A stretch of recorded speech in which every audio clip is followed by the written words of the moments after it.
Welcome, everyone, to tonight's explainer. Go ahead and just take a moment to get comfortable. Maybe let your shoulders drop a bit. Take a nice, deep breath in and let it out. Tonight, we're going to explore a really soothing story, one that's all about the incredible power of empathy. We're looking at a tale straight from the jungle that proves, well, wit and warmth can completely overcome the absolute loudest of roars. So let's dive into this gentle journey together and see how the animals of the forest actually found peace, not through force, but through cleverness and genuine care. Now our story kicks off with this really profound thought. I didn't want blood, I only wanted justice and for the jungle to smile again. That pretty much sets the entire comforting, peaceful vibe of our story right from the jump. We're looking at a community that's been deeply, deeply hurt, right? But here's the beautiful part. Their ultimate goal isn't to hurt back, not at all. They literally just want to restore happiness and safety.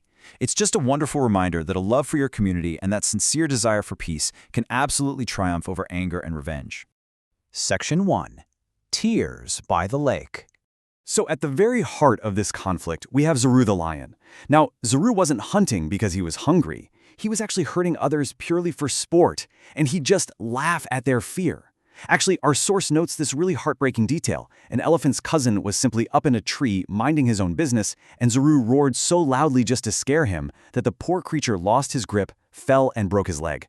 And Zaru, he just laughed. But contrast that incredibly cruel, thoughtless behavior with the tender, collaborative spirit of the other animals. We meet Luma. She's a gentle deer, and she's weeping by the lake because her husband was taken from her. Literally, just for Zaru's amusement. But, and this is crucial, instead of letting that pain turn into a roar of their own, the animals gather their grieving hearts and seek a peaceful way out, together. Section 2. Finding the Wise Fox. Just watch how this builds throughout the gentle passage of the day. It's like a soft progression. In the morning, as the sun slowly rises, the deer sits weeping alone by the lake, feeling totally helpless. But by the afternoon, she isn't alone anymore. Acting out of pure bravery and this deep care for one another, the deer, an elephant, and a squirrel actually journey together up into the hills to seek guidance from monkey Kiki.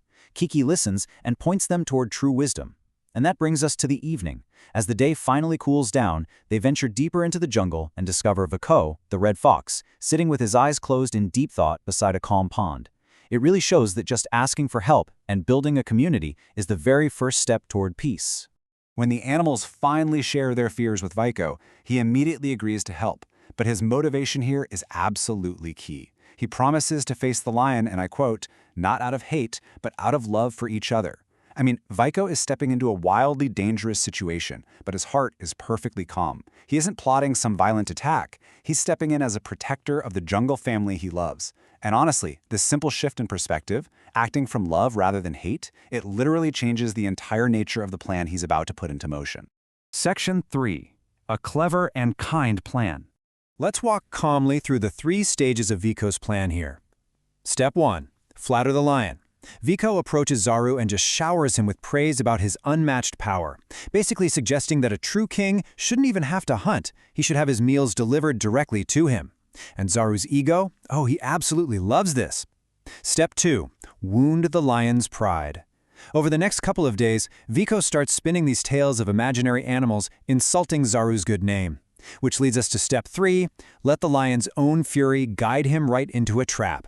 Notice how gentle this strategy actually is on Viko's part. I mean, he doesn't lift a single paw in violence. He simply uses the lion's own immense pride to safely and quietly guide him away from the jungle. So let's look a little closer at the specific, super creative illusions Viko spun. First off, Viko dragged in the lifeless body of a donkey, and he told Zaru that this donkey had mocked the lion, saying Zaru only hides in caves and can't even hunt anymore. Zaru was just thrilled that Viko was defending his honor. Next, Viko used, well, nature's paintbrush. He literally rolled around in a patch of bright red berries so his fur was stained with these red streaks, making him look completely injured. He runs up to Zaru, panting, claiming he was kicked by a royal horse grazing near the human palace. Viko invented this brilliant story, telling Zaru that the horse called him a foolish lion and challenged him to come fetch him. Viko's quick, imaginative thinking basically played Zaru's pride like a finely tuned instrument, and he did it without a single drop of real jungle blood being spilled. Section 4. The lion's pride falls. Well, Zaru, with absolute fire in his eyes and just fury in his heart over being called foolish, thunders right out of the jungle. He lets out this massive roar and literally launches himself over the tall stone walls of the palace yard, demanding the royal horse come out and face him. But of course, he was in the human kingdom now. The guards immediately sounded the alarm. Zaru was essentially trapped by his own pride, right there in the palace yard. Nets dropped from above, tangling his legs. Ropes and arrows completely surrounded him. Zaru kept shouting that he was the king of the jungle, but the guards simply replied, "You're no king here." And then, the heavy iron cage door slammed shut behind him. His whole reign of fear over the gentle animals was officially over, defeated entirely by his own uncontrollable temper. Section 5. The Power of Kindness. As a really calm, beautiful silence blankets the jungle, the gentle deer notes that her heart finally feels at peace. All the animals gather around Viko, sharing this incredibly warm, grateful hug. Because they realize the meaning of true courage. True courage isn't about simply roaring the loudest, or being the most frightening creature in the room. It's clever thinking, it's kindness, it's standing up for others, using your mind and your heart to protect the community you love. Viko was a true hero, and he never once had to compromise his gentle nature to achieve justice. As we wrap up our time together tonight, I want to leave you with a soft, gentle question to think about.